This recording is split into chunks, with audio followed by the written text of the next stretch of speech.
The X-Men films have always drawn inspiration from the comics, but the Wolverine looks to be the closest Fox has ever come to a direct adaptation of a specific storyline.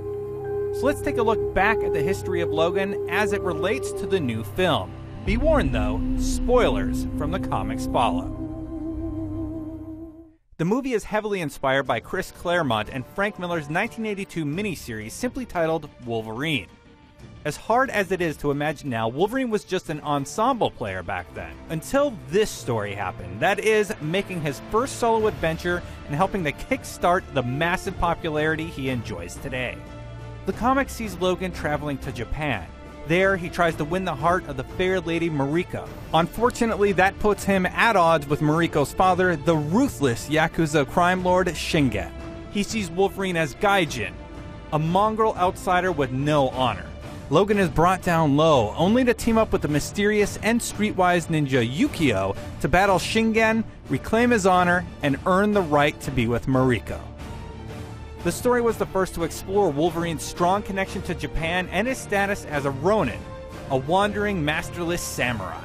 It was also one of the first times that readers were able to peer beneath Wolverine's tough exterior and see the troubled, passionate man beneath. Unlike in the comic, Shingen appears to be an ally of Wolverine in the movie. We know that Logan saved him in World War II during an atomic blast, and Shingen wishes to repay that debt by taking away his healing factor and finally ending his torturous immortality.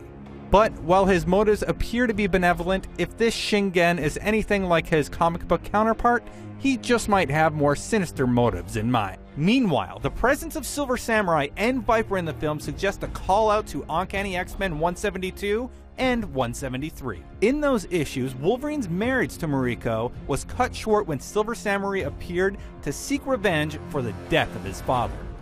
The illegitimate son of Shingen, he is an outsider in his own way.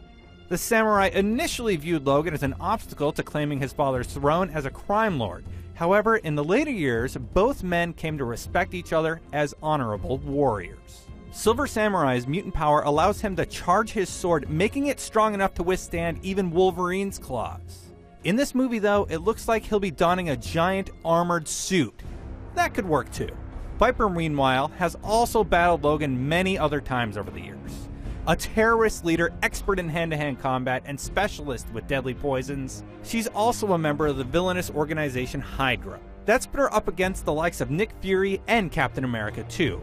But since Fox doesn't hold the rights to those characters, she'll be flying solo in this film.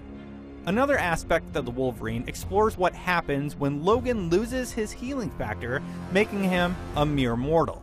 We've seen this type of thing in the comics too, like during the 1993 X-Men crossover Fatal Attractions, which did not involve Glenn Close.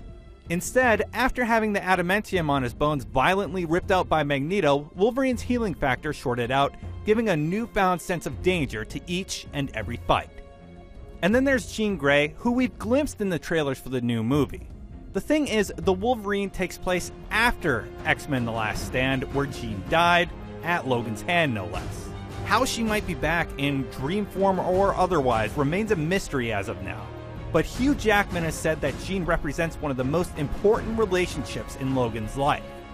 And let's not forget, she's also the Phoenix who has been resurrected multiple times. Whatever the case, it's clear that the movie is closely adhering to some of the character's greatest comic book storylines. As for how this will all play out on the big screen, we'll know soon enough when The Wolverine hits in July.